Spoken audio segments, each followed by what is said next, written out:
Press मसीह के पुरफज़ल नाम में आज सुबह तमाम तर देखने और सुनने वालों को मेरा सलाम पहुंचे। मेरे अज़ीज़ों, जैसा कि हम सब जानते हैं कि हमने मुकाशवा की किताब के 11 अबवाब ख़त्म कर लिए हैं और अगले अतवार हम मुकाशवा की किताब का 12वां बाब शुरू करेंगे। मैंने आपसे 2-3 अतवार मांगे ताकि हम किसी और टॉपिक के बारे में सीख सकें, और आज मेरा टॉपिक है नरसिंगा, जिसको इंग्लिश में ट्रम्प और शोफर भी कहते हैं। तो निकालिएगा मेरे साथ गिनती की किताब, तोरा की चौथी किताब,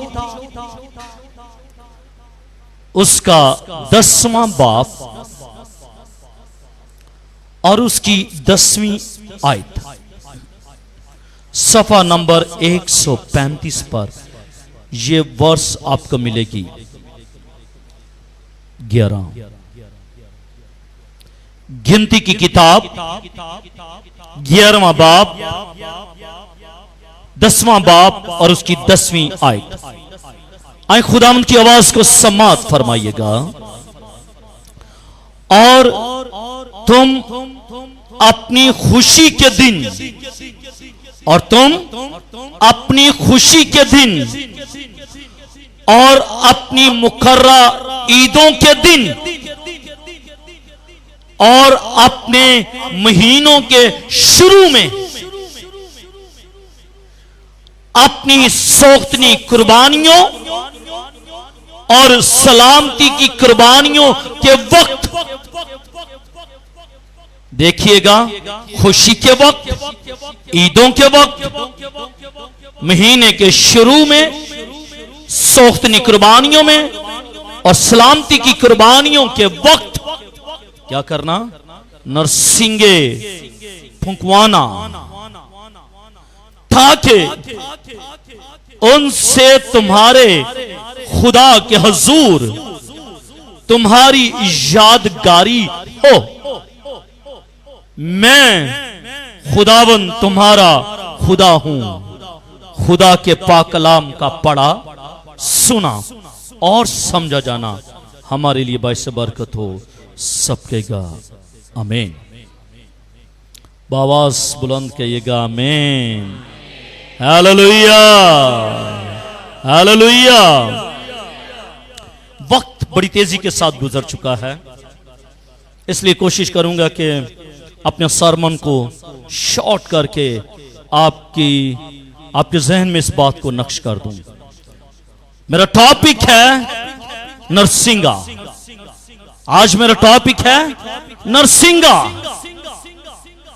और कलाम मुकद्दस में हमने पढ़ा है कि तूने अपनी खुशी के वक्त और तूने अपनी ईदों के दिन और तूने महीनों के शुरू में, सोख्तनी कुर्बानियों में और सलामती की कुर्बानियों में तूने क्या करना है? नरसिंगा बजवाना है। नरसिंगा बजवाना है। ये कौन कहता है? ये खुदा कह रहा है।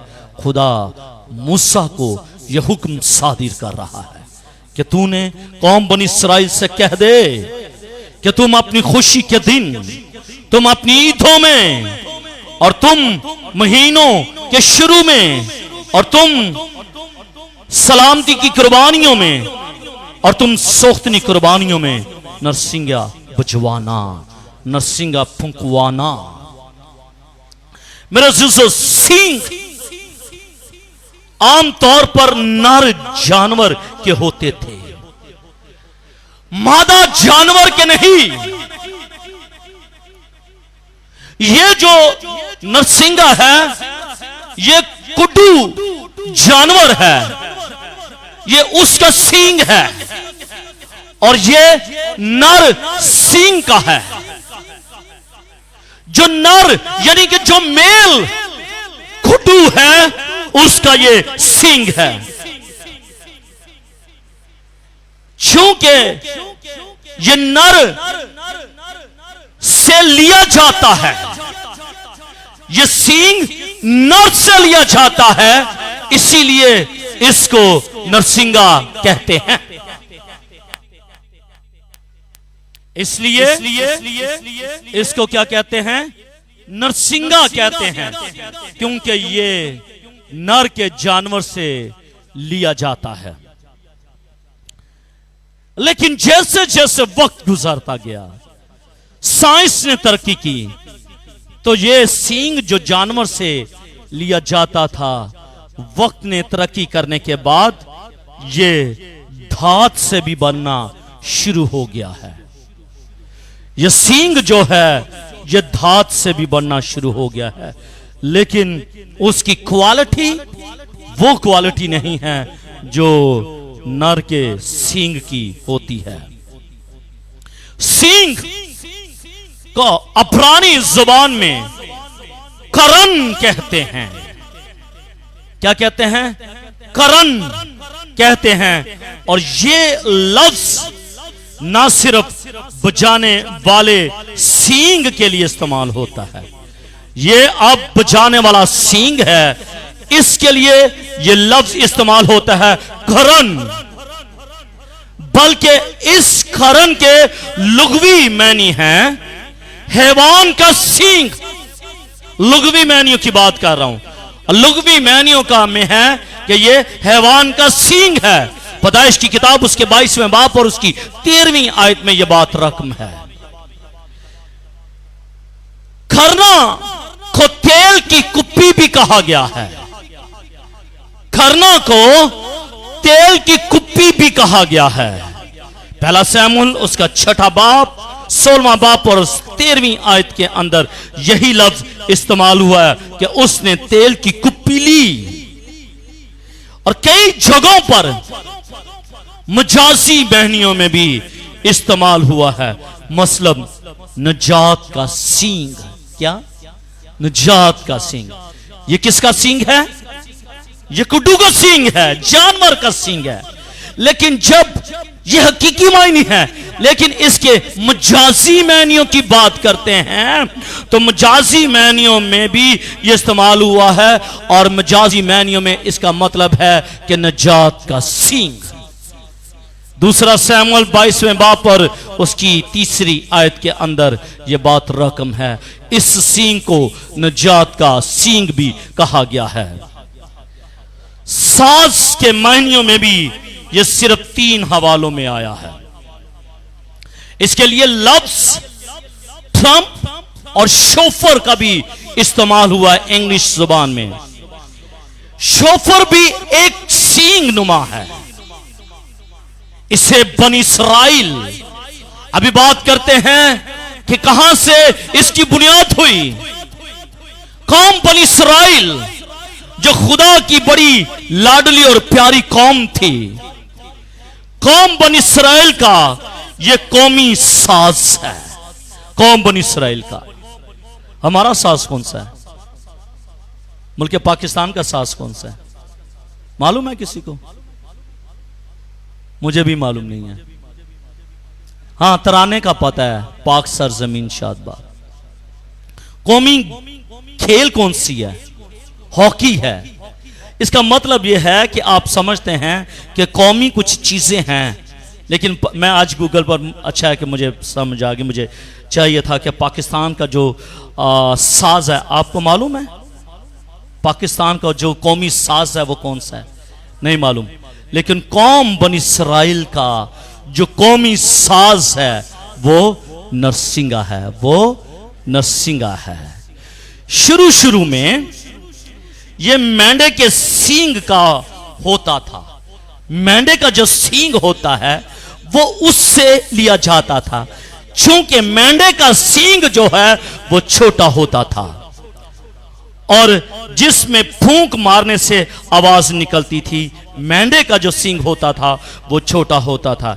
इससे पहले कौमी और उसके बाद मजहबी मौका पर लोगों को इकट्ठा करने के लिए बजाया जाता था।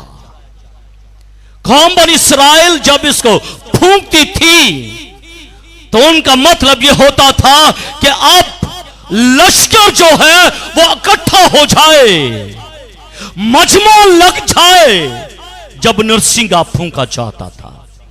और इसकी भी कैटेगरीज है आगे, अगर मैं कैटेगरीज की तरफ जाऊंगा तो बात लंबी हो जाएगी। वो किस तरह बजाते थे कि कौम बनी इस्राएल को पता चल जाता था कि अब मजमा करना है या फिर हमने किसी काम के लिए निकलना है। कौम बनी इस्राएल का जब काहिन बजाता था तो बजाने से कौम बनी इस्राएल को इल्म पड़ जाता था कि हमने जंग के लिए निकलना है, हमने दुश्मन के साथ लड़ने के लिए निकलना है, या फिर हमने इकट्ठे होने के लिए हमने जाना है। जब बजाया जाता था तो बजाए जाने में टून ऐसी लगाई जाती थी कि कौम बनी इस्राएल को मालूम पड़ जाता था कि भाई अब इस काम के लिए हमने मैदान जंग में जाना है। पुराने अहदनामे में लफ्ज शोफर 72 टाइम्स 72 दफा लफ्ज शोफर का इस्तेमाल हुआ है, 72 टाइम्स। और 4 मरतबा इसका तर्जमा कुरनाई किया गया है, यानी कि कुरना किया गया है।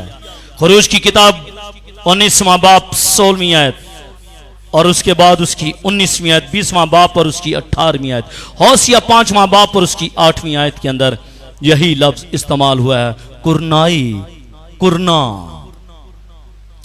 2 मरतबा इसी का लफ्ज जो इस्तेमाल हुआ है वो है तुरही, तुरही भी इसी के लिए इस्तेमाल हुआ है। अय्यूब की किताब उसके 39वां बाब और उसकी 24वीं और 25वीं आयत, और बाकी जगहों पर लफ्ज नरसिंगा इस्तेमाल हुआ है। और आज भी यहूदी लोग अपने इबादत खानों में जब तक वो नरसिंगा फूंका ना जाए अपनी इबादत को शुरू नहीं करते। यहूदियों का यह कौल है कि इबादत के शुरू होने से पहले नरसिंगा फूंका जाएगा, और जब नरसिंगा फूंका जाएगा तो खुदा की हजूरी, खुदा का मसा, खुदा का जलाल, खुदा का आबर, खुदा की हजूरी इस जगह पर खेमा में ठहर जाएगी। इसलिए वो अपने इबादत खानों में इबादत शुरू होने से पहले नरसिंगे को वो फूंकते थे। मेरा सिलसिला ये था तारुफ जो हम बाइबल मुकद्दस की रोशनी में देखते हैं।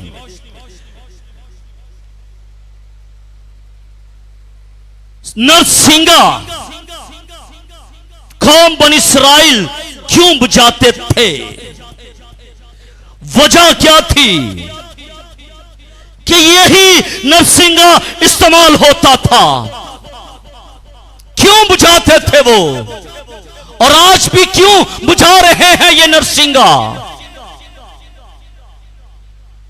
पहली चीज, पहला नुक्ता,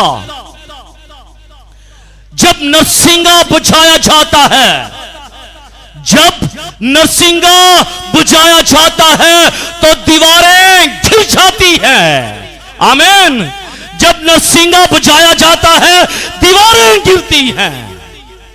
बाइबल मुकद्दस में देख लीजिएगा, यशुआ की किताब और उसका 6वां बाब और उसकी 20वीं आयत के अंदर देखिएगा, कलाम यह कहता है कि यशुआ सुबह सवेरे उठा, अर्ली इन द मॉर्निंग यशुआ। और यशुआ कौन है? मूसा का शागिर्द, और यह वही शागिर्द है जिसने कौम बनी इस्राएल को लेकर मुल्क के कनान में दाखिल होना है। यही है वो शागिर्द जिसने मुल्क के कनान में जाने से पहले जसूसों को भेजा ताकि मालूम पड़ जाए कि क्या उस सरजमीन के जो लोग हैं वो कैसे हैं, मालूम पड़ जाए। कलाम ये कहता है, यशुआ की किताब उसके 6वें बाब और उसकी और उसकी 20वीं आयत, 12वीं आयत से लेकर 20वीं आयत का जब हम मुताला करते हैं तो हम देखते हैं कि यीशु सुबह सवेरे उठा और काहिनों ने खुदावंद के संदूक को उठा लिया। खुदावंद का संदूक उन्होंने उठा लिया। किन्होंने? काहिनों ने उठा लिया। और वो 7 काहिन मेंढों के सींगों के साथ नरसिंगे लिए हुए खुदावंद के संदूक के आगे आगे बराबर चलते और नरसिंगे फूंकते जाते थे। यानी कि खुदा की हजूरी, खुदा का जलाल, खुदा के अहद का संदूक वो आगे है और उसके साथ जो बराबर चल रहे हैं 7 काहिन हैं जिनके हाथों में ये 7 नरसिंगे थमाए जा चुके हैं और वो ये नरसिंगे फूंक रहे हैं। नरसिंगे फूंक क्यों रहे हैं? क्यों फूंक रहे हैं? कलाम ये कहता है उन्होंने 6 दिन तक ऐसा ही किया और 7वें दिन यूं हुआ कि सुबह को फूटने के वक्त उठे और उसी तरह शहर के गिर्द 7 बार फिरे। 7 बार फिरे। आपको कुछ याद आ रहा है? ये कौन सा है? ये यरू की दीवार है। यरू की दीवारें घिर जाती हैं। यरू की दीवार घिर जाती है जब नरसिंगे फूंके जाते हैं। हालेलुया! नरसिंगे जब फूंके जाते हैं तो दीवारें घिर जाती हैं और खुदा के लोग खुदा के घर में, खुदा के मकसद में और खुदा की सरजमीन में वो दाखिल हो जाते हैं।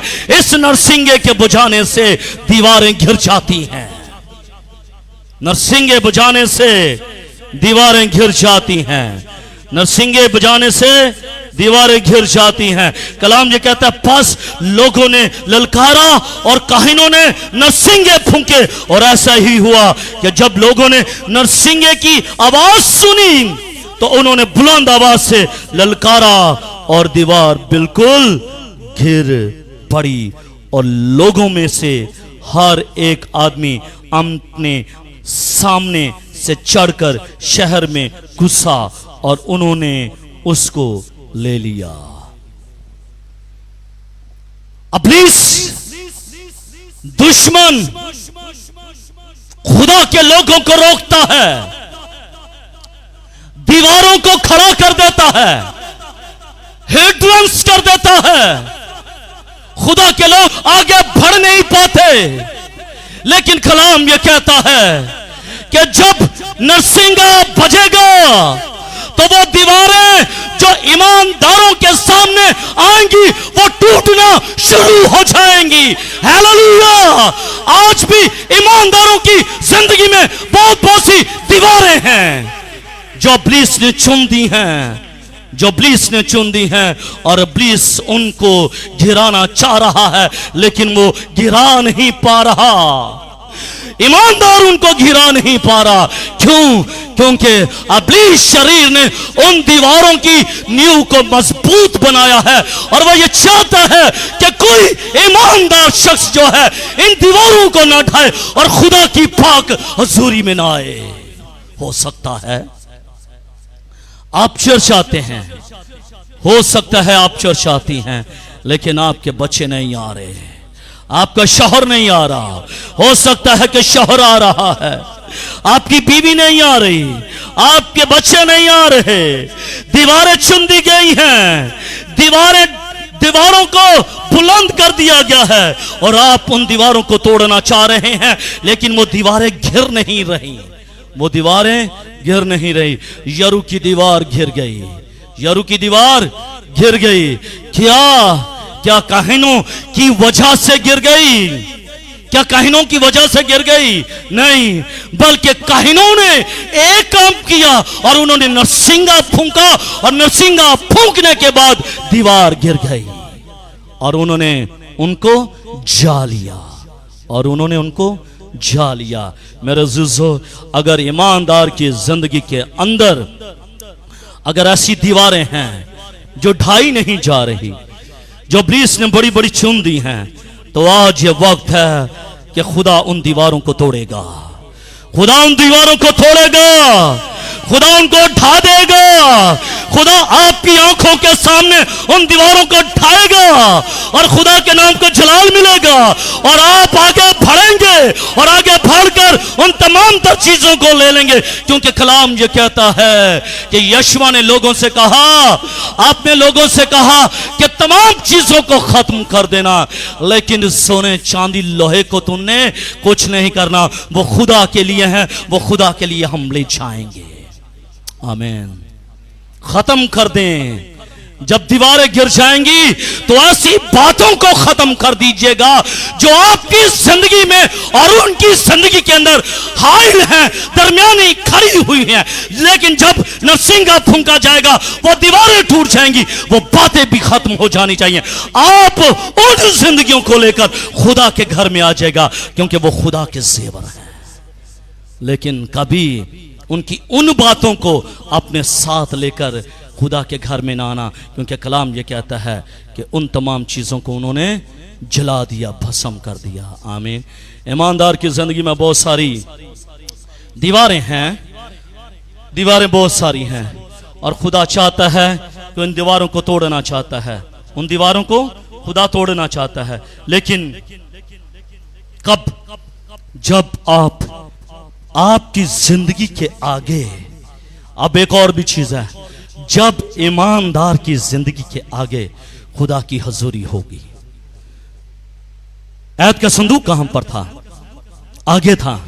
ऐत का संदूक कहां पर था? आगे आगे था। हजूरी आगे थी, हजूरी आगे थी। और जब हजूरी आगे थी, नरसिंगे फूंके गए और नरसिंगों ने अपना काम कर दिया। अगर आप चाहते हैं कि आपकी जिंदगी के अंदर से दीवारें गिर जाएं, दीवारें गिर जाएं, तो सबसे पहले आपको जरूरत है कि आपकी जिंदगी के आगे खुदा की हजूरी होनी चाहिए। जब आपकी जिंदगी के आगे खुदा की हजूरी होगी, नरसिंगे फूंके जाएंगे, दीवारें गिर जाएंगी। Hallelujah, hallelujah. दीवारें गिर जाएंगी। दूसरी बात, दीवारें घिरने के बाद एक दूसरा बड़ा काम जो नरसिंगा फूंकने के साथ होता है, और वो क्या है? जब हम कुज़ात की किताब को पढ़ते हैं, उसके 7वें बाब और उसकी 16वीं आयत से लेकर 22वीं आयत का मुताला करते हैं। 7वां बाब 16वीं आयत से लेकर 22वीं आयत का मुताला करते हैं, तो यहां पर हम देखते हैं कि जदाउन काजी, जदाउन के बारे में इल्म है ना आपको? जदाउन काजी, उसके बारे में हम देखते हैं कि 300 आदमियों ने मिलकर 300 नरसिंगे फूंके। अब देखिएगा, नरसिंगे फूंके जाने लगे हैं और इब्लीस भागने लगा है। नरसिंगे फूंके जाएंगे, इब्लीस भागेगा। नरसिंगे फूंके जाएंगे, दुश्मन भागेंगे आपके। आमीन। आपके दुश्मन भागेंगे, वो एक रास्ते से आएंगे और 7 रास्तों से भाग जाएंगे। आमीन। लेकिन जरूरत इस बात की है कि आपके आगे खुदा की हजूरी होनी चाहिए, खुदा की हजूरी, और उसके साथ जब शोफर बजेगा तो दुश्मन भागेगा। आमीन। फिर दुश्मन भागेगा। हालेलुया। दुश्मन भागेगा। कलाम यह कहता है कि जब जदाउन ने ख्वाब का मजमून और उसकी ताबीर सुनी तो सजदा किया और इस्राएली लश्कर में लौटकर कहने लगा। अब इस्राएली लश्कर की बात हो रही है, इस्राएली लश्कर के साथ साथ मदियानी लश्कर की बात भी हो रही है।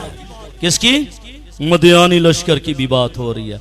अब देख लीजिएगा, इससे पहले कि इस लश्कर की बात हो, इससे पहले कि इस लश्कर की बात हो, अब जदाउन जो है, अब जदाउन के साथ कुछ क्या हैं? फौजी हैं, साथी हैं, दोस्त हैं। मालूम नहीं कि कौन उसके साथ है, मालूम नहीं कि कौन उसके साथ है और कौन उसका मुखालिफ है। दुश्मन अगर बाहिर हो, दुश्मन, ध्यान से सुनिएगा, दुश्मन अगर बाहिर हो तो उसका मुकाबला इजी है, लेकिन अगर दुश्मन आपके अंदर बैठा है उसका मुकाबला मुश्किल है। याद रखिएगा, दुश्मन अगर आपका हमसाया है, इजी है, लेकिन अगर दुश्मन आपके घर का बंदा है, मुश्किल है। एक कोटेशन है, लंका ढाए, क्या कहते हैं?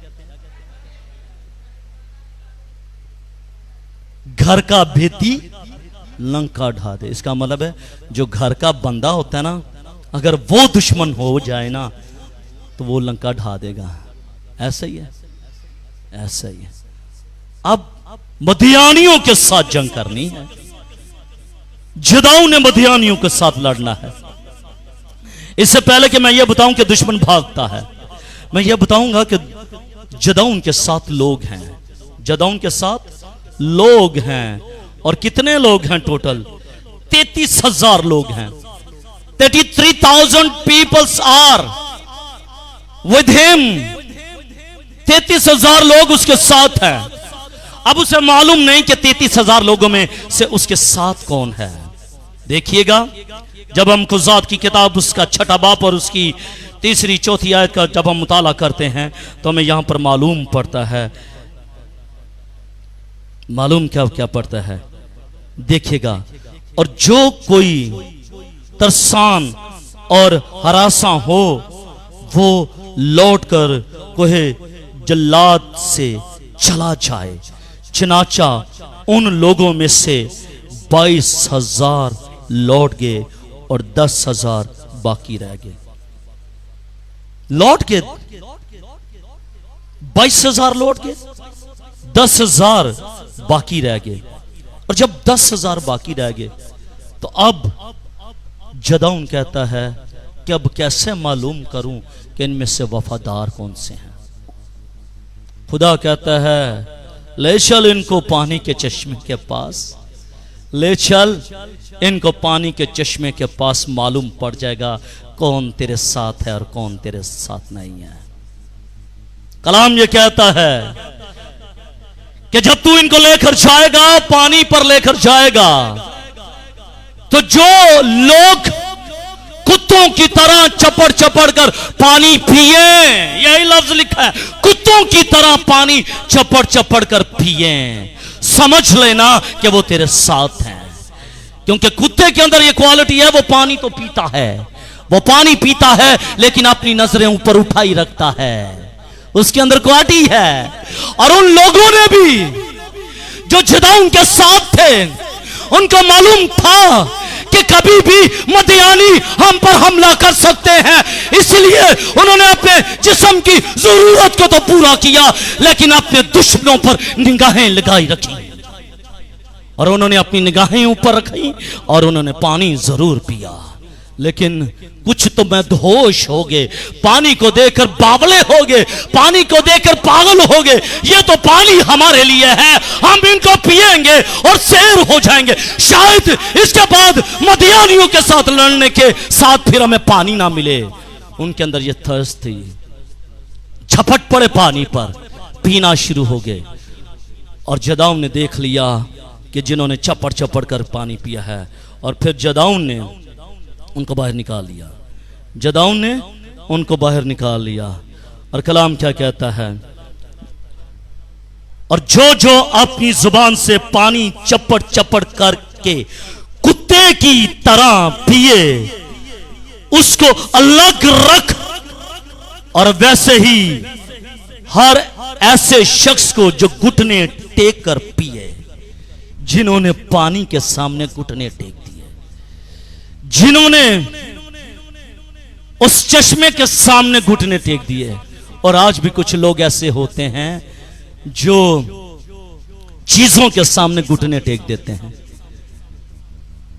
ऐसे भी कुछ लोग हैं जो रुपए पैसे के सामने घुटने टेक देते हैं।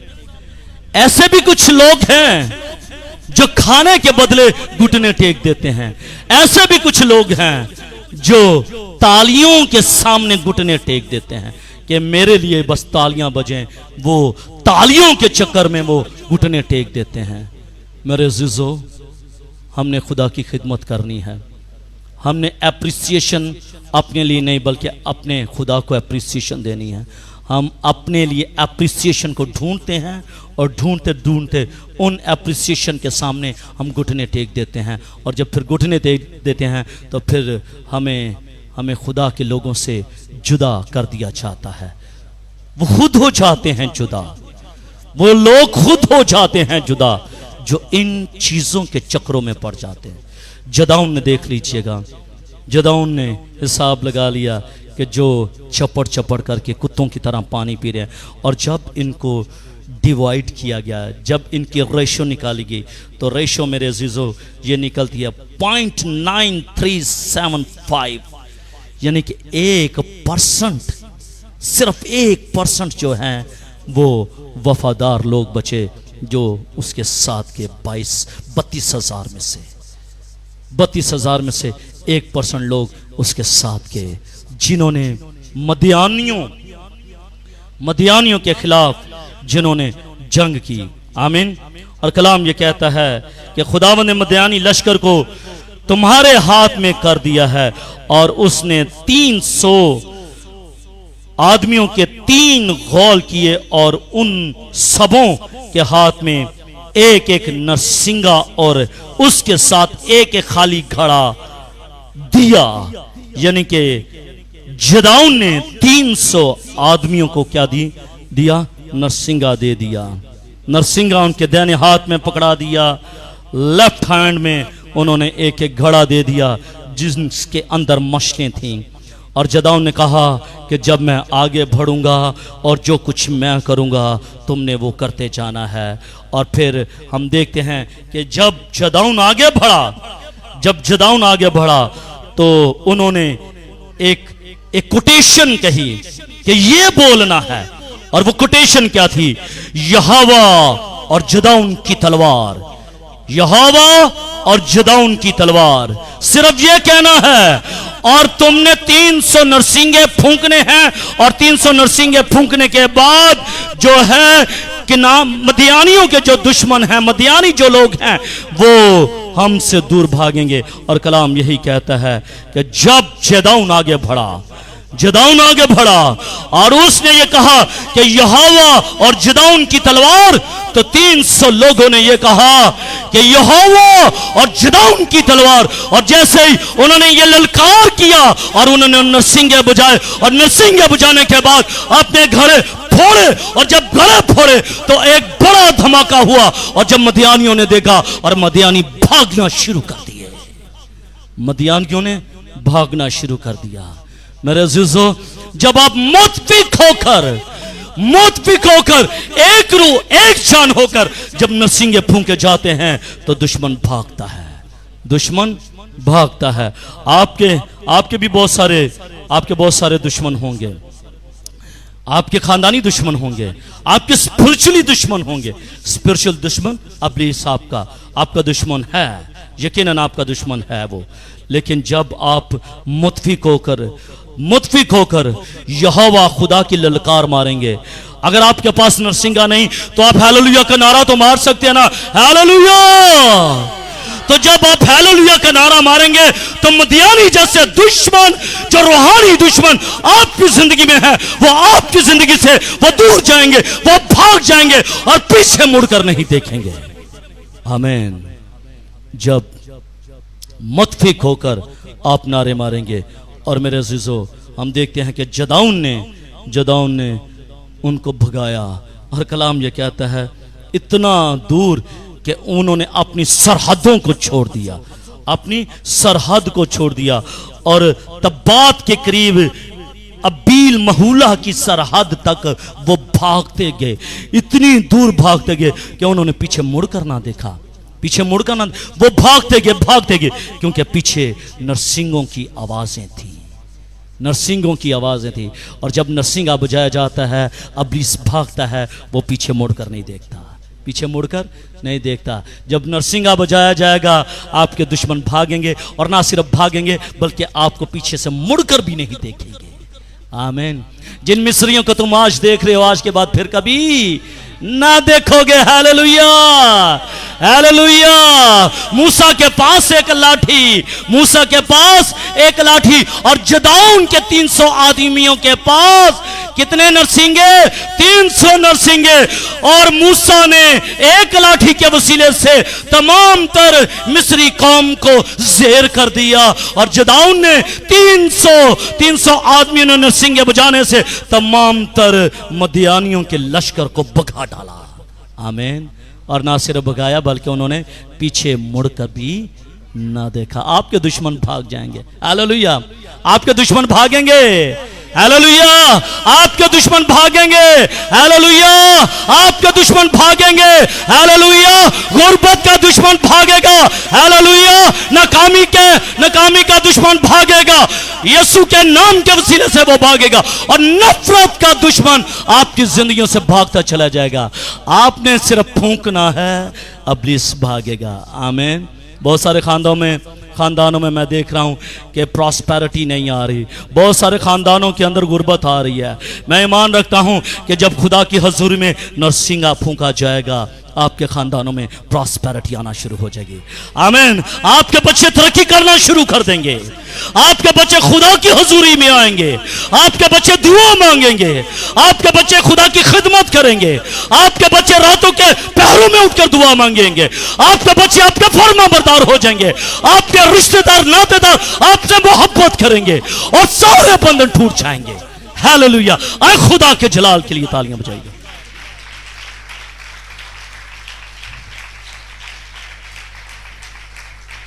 तीसरी और आखिरी बात एहबार की किताब 25वें बाप और उसकी 9वीं और 10वीं आयत में लिखा है, तब तू 7वें महीने की 10वीं तारीख को बड़ा नरसिंगा जोर से फुंकवाना। तुम कफारे के रोज अपने सारे मुल्क में यह नरसिंगा फुंकवाना, और तुम 50वें बरस को मुकद्दस जानना, और तमाम मुल्क में सब बिशिंदों के लिए आजादी की मुनादी करवाना। ये तुम्हारे लिए जुबली हो। इसमें तुम में से हर एक अपनी मुमलकत का मालिक हो, और हर शख्स अपने खानदान में फिर शामिल हो जाए। ये खुदा का हुक्म भी है। ये खुदा का हुक्म है कि जब नया साल हो, खुदा ने मूसा से कहा था कि जब नया साल हो तो तू अपनी कौम से कहना कि तुमने नरसिंगा फूंकवाना है। नए साल के आगाज में आज महीने का पहला अतवार है, पहला दिन है। खुदावंद मुझे और आपको फजल बख्शे कि हम इस नरसिंगे को क्यों फूंके। उस वक्त नया साल की यादगारी में कौम बन इसराइल इस नरसिंगे को फूंकती थी। आज ईमानदार क्यों उसको फूंकेगा? क्या यीशु मसीह के खून के वसीले से मुझे और आपको नई जिंदगी नहीं मिली? मुझे और आपको एक नया साल, नई खुशी नहीं मिली? तो अगर मुझे यीशु मसीह के खून के वसीले से एक नया साल, एक नया महीना, एक नई जिंदगी मिल गई है, तो यकीनन खुदा कहता है कि नरसिंगा तूने फुंकवाना है। आमीन। हमारी ज़िंदगी का हर एक दिन नया दिन है। हमारी ज़िंदगी का हर एक महीना नया महीना है। हमारी ज़िंदगी का हर एक साल नया साल है, और हमने अपनी ज़िंदगी में इसको फुंकवाते रहना है, ताकि खुदावंद हमारे खुदा का जो हुक्म है कौम बनी इसराइल के लिए, वो हमारे लिए भी है। आमीन। मेरे अज़ीज़ों, नरसिंगा फुंकवाने के वसीले से हम देखते हैं कि दीवारें घिर जाती हैं। नरसिंगा फूंकने की वजह से दुश्मन भागते हैं, और नरसिंगा फूंकने की वजह से ये खुदा का हुक्म है जो हमने अपनी जिंदगियों में पूरा करना है। आमीन। मेरे अज़ीज़ों, यकीनन ये ओल्ड टेस्टामेंट हमें इन तमाम तर बातों को बताता, सिखाता, समझाता है। न्यू टेस्टामेंट के बारे में खुदा का कलाम क्या कहता है? जब हम मत्ती की इंजील उसका 24वां बाब और उसकी 31वीं आयत को पढ़ते हैं, तो ये एंड टाइम्स की बात है, आमदे सानी की बात है, मसीह के आने का वक्त है। कलाम क्या कहता है? 31वीं आयत में लिखा है, और वो नरसिंगे की बड़ी आवाज के साथ और वो नरसिंगे की बड़ी आवाज के साथ अपने फरिश्तों को भेजेगा और वो उसके बरगज़ीदों को चारों तरफ से आसमान के इस किनारे से उस किनारे तक जमा करेंगे। आमीन। खुदा ये कहता है कि जब आमद सानी होगी, जब मसीह आएगा तो नरसिंगा फूंका जाएगा, और जब नरसिंगा फूंका जाएगा तो यीशु मसीह अपने फरिश्तों को भेजेगा, और जब अपने फरिश्तों को भेजेगा तो वो ईमानदारों को एक किनारे से दूसरे किनारे तक इकट्ठा कर लेगा। आमीन। ये भी एक बड़ी निशानी है कि जब यीशु मसीह आएगा तो नरसिंगा बजाया जाएगा, और जब नरसिंगा बजाया जाएगा तो ईमानदार इकट्ठे हो जाएंगे, ईमानदार इकट्ठे हो जाएंगे। इसलिए हमें इबादत से पहले इस नरसिंगे को बचाना है ताकि ईमानदार रूहे ज़मीन पर इकट्ठे हो जाएं, क्योंकि जब रूहे ज़मीन पर इकट्ठे हो जाएंगे तो फिर वो आसमान पर भी इकट्ठे जा सकेंगे। आमीन। और जब रूहे ज़मीन पर इकट्ठे नहीं होंगे तो फिर वो इकट्ठे आसमान पर भी नहीं जा पाएंगे। इसलिए मेरे अजीजों, ये नरसिंगा बड़ी आवाज के साथ बजाया जाने वाला है। यह नरसिंगा बजाया जाने वाला है जब यीशु मसीह आएगा। इससे पहले कि ये नरसिंगा बजे, इससे पहले कि नरसिंगा बजे, इससे पहले कि फरिश्ते आएं, इससे पहले कि वो ईमानदारों को इकट्ठा करें, एक किनारे से दूसरे किनारे तक इकट्ठा करें, अपनी अपनी जिंदगियों को खुदा के ताबे कर दीजिएगा। अगर आप ईमानदार होंगे, अगर आप रास्तबाज लोग होंगे, तो दुनिया के किसी भी कोने में होंगे, खुदावन अपने फरिश्तों को भेजेगा और आपको इकट्ठा कर लेगा, और इकट्ठा करने के बाद आपको आसमान की बादशाही में दाखिल करेगा। आमीन। लेकिन अगर आप यीशु मसीह के हवारी, यीशु मसीह के शागिर्द नहीं हैं, तो फिर इस नरसिंगे की आवाज से मुझे और आपको कोई फायदा नहीं होगा, क्योंकि फरिश्ते तो आएंगे लेकिन मुझे और आपको इकट्ठा करने के लिए नहीं, बल्कि कुछ और करने के लिए आएंगे। इसलिए अगर मैं और आप ये चाहते हैं कि जब नरसिंगा बजाया जाए, फरिश्ते आए, हम फरिश्तों के साथ आसमान पर जाएं, तो जरूरत इस बात की है कि अपनी अपनी जिंदगियों को खुदा के ताबे कीजिएगा, ताकि खुदावंद मेरा खुदा और आपका खुदा मुझे और आपको आसमान की बादशाह में शामिल कर सके। खुदा मुझे और आपको इस कलाम के वसीले से बड़ी बरकत दे। शुक्रिया। आए अपनी आंखों को बंद कीजिएगा, अपने सरों को झुकाइएगा, दुआ मांगिएगा। आसमानी खुदा यीशु के नाम के वसीले से मैं आज तेरी शुक्रगुजारी करता हूँ कि खुदावंद तूने अपने लोगों को ये फजल बख्शा कि खुदावंद उस नरसिंगे की बात जान सके। खुदा फजल बख्श दे कि खुदावंद इससे पहले कि वो नरसिंगा बजाया जाए, बड़ा नरसिंगा बजाया जाए, उससे पहले हम खुदावंद अपनी अपनी जिंदगियों को तेरे ताबे करें, तेरे पास ले आएं, और खुदावंद तुझे अपना शख्सी निजात दहिंदा कबूल करते हुए ए खुदावंद आसमान की बादशाही के वारिस ठहर सकें। बड़ी बरकत दे मसीह के नाम से, आमीन।